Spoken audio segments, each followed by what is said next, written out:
नमस्कार विद्यार्थी मित्रांनो. आज आपण इंग्रजी वाचन हे प्रात्यक्षिकाच्या साहाय्यानं कसं करता येईल हे बघणार आहोत. आपल्याकडे आहे एक बॉल, काय म्हणतात त्याला, एक बॉल, आणि दुसरा आहे एक बॉक्स. काय आहे? एक बॉक्स.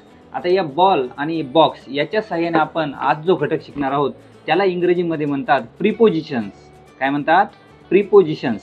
म्हणजे तुमची जागा दाखवणारे शब्द. काय दाखवणारे शब्द? जागा दाखवणारे.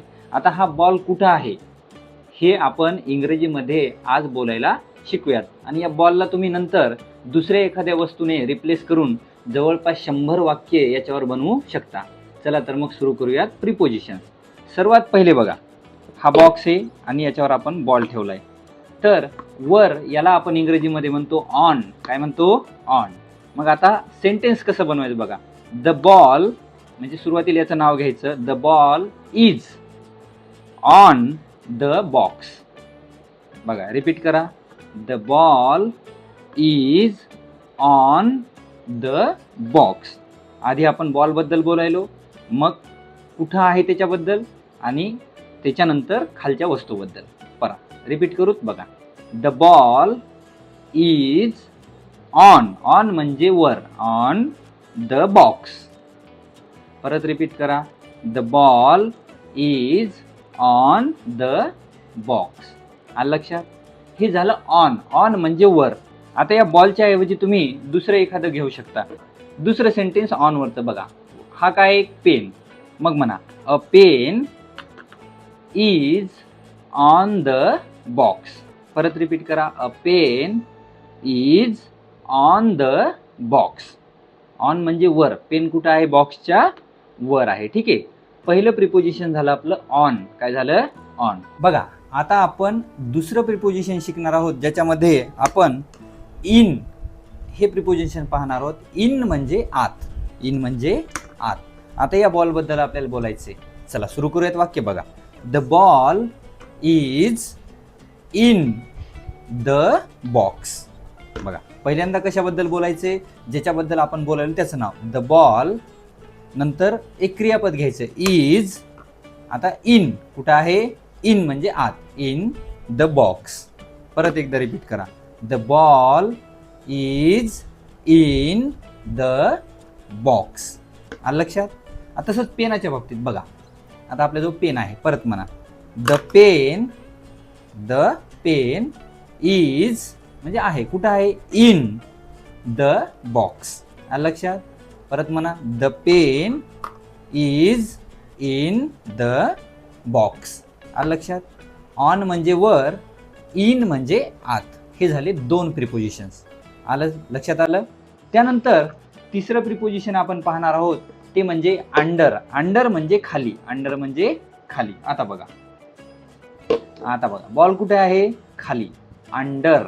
अंडर म्हणजे खाली. म्हणा मग.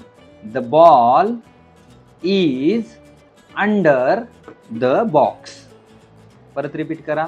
The ball is under the box. Ball कुठं आहे? बॉक्सच्या खाली आहे. आलं लक्षात? त्यानंतर परत बघा, पेनाचं सुद्धा तसंच. आता पेन कुठे आहे? म्हणा. The pen is under the box. परत रिपीट करा. The pen is under the box. आलं लक्षात? अंडर म्हणजे खाली. अंडर म्हणजे खाली. समजलं? ठीक आहे. आता पुढचं प्रिपोजिशन घेऊयात आपण. पुढचं प्रिपोजिशन काय आहे? ते आहे in front of. In front म्हणजे पुढे. इन फ्रंट म्हणजे पुढे. ठीक आहे. बघा, आता बॉल आणि पेन दोन्ही कुठे आहेत? या बॉक्सच्या पुढे आहेत. आता हे कसं म्हणायचं बघा. The ball is in front of. In front of म्हणजे च्या समोर. म्हणा. The ball is in front of the box. म्हणा. The ball is in front of the box. आलं लक्षात? पुढचं बघा. आता पेनाचं सुद्धा तसंच. The pen is in front of the box. Pen कुठं आहे? बॉक्सच्या समोर. म्हणा. The pen is in front of the box. आलं लक्षात? इन फ्रंट ऑफ म्हणजे च्या समोर, च्या समोर. त्यानंतर पुढचा आहे मागे. कुठे आहे? मागे. आता सांगा, आता बॉल कुठे आहे? मागे. कशाच्या मागे आहे? बॉक्सच्या. मग हे कसं म्हणायचं बघा. मागेला शब्द आहे बिहाइंड. काय? बिहाइंड. बिहाइंड म्हणजे मागे. मग म्हणा वाक्य, the ball is behind the box. म्हणा, the ball is behind the box. आलं लक्षात? आता पेनाबद्दल सेम सेंटेन्स घेऊयात बघा. पेन कुठं आहे? मागे. म्हणा, the pen is behind the box. परत रिपीट करा, the pen is behind the box. आलं लक्षात? बघा, याच्या पुढचं प्रिपोजिशन आहे नियर. नियर म्हणजे जवळ. नियर म्हणजे जवळ. आता आपला बॉल आहे, हा बॉल बघा. आता हा बॉल कुठे ठेवतो मी? या बॉक्सच्या जवळ. ठीक आहे? म्हणा मग, the ball is near the box. Ball कुठं आहे? बॉक्सच्या जवळ. आता हे सेंटेन्स दोन पद्धतीनं म्हणता येते. आता बॉक्ससाठी सेम सेंटेन्स कसं म्हणायचं बघा. The box is near the ball. Box सुद्धा बॉलच्या काय आहे? नियर म्हणजे जवळ आहे. आलं लक्षात? बघा, म्हणा, the ball is near the box. Near म्हणजे जवळ. आता बॉक्सचं रिपीट करा, the box is near the ball. Near the ball. आलं लक्षात? आता पेनाच्या संदर्भात घ्या बघा, the pen is near the box. म्हणा, the pen is near. Near म्हणजे जवळ. कशाच्या? Near the box. आलं लक्षात? आता यानंतर शेवटचं प्रिपोजिशन आज आपण बघणार आहोत ते म्हणजे बिटवीन. बिटवीन म्हणजे मध्ये. बिटवीन म्हणजे मध्ये. आता पहा, या ठिकाणी काय मध्ये दिसायला आपल्याला? आपण बॉक्स इकडे घेऊ आणि पेन इथे घेऊ. ठीक आहे? किंवा आपण पेन, आता बॉक्सला आपण रिपीट करू नोटबुकनं. ठीक आहे? आता मला सांगा, या कोणत्या दोन वस्तूंच्या मध्ये नोटबुक आहे? या दोन्हीच्या.